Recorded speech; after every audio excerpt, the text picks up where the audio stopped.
This is even doing some chicken. Okay.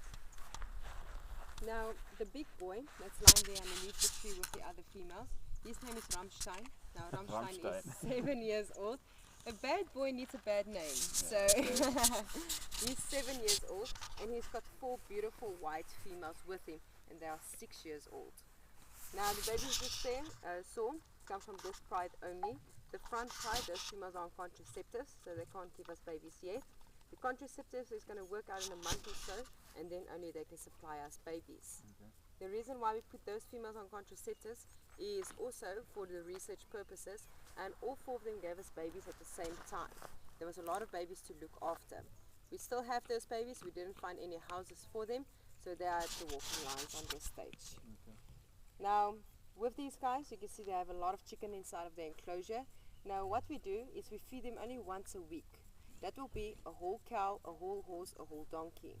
About 4 days, 5 days after that big feeding, 150 to 200 chicken goes inside an enclosure like this. As soon as the lion stops eating, you know that they are sick. So the chicken is just a little snack for them in case they get hungry, and also from our side to monitor them.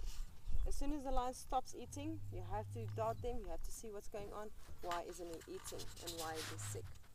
So that's why they have so many chicken inside of their enclosure.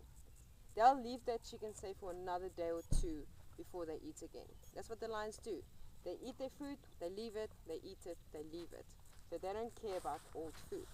The cheetahs, they'll eat their food and they'll leave it. They won't get back to the old food. They are much more sensitive than your lions. These guys, they do sleep 16 to 20 hours a day. So they've got the perfect life. They just eat, they sleep, and they mate. The male, he can mate up to 48 times a day. But that mating only lasts for 5 seconds. But still, 48 times a day for a male to mate, that's a lot. That's really a lot. He's lifting up his head just a little bit. Just seeing what's going on, and then he's going to go back to sleeping. Yes. So the only way you see them stand up, literally if the white truck passed and they think they're getting food, there's plenty of food on the inside there, but they'll still get up and go to the fence to ask for food. So that's the only way to stand up, is they have to come and drink water if they get hungry, or if they want to move from shade to shade. Now you can go there towards the front side, you can see them come a little bit closer.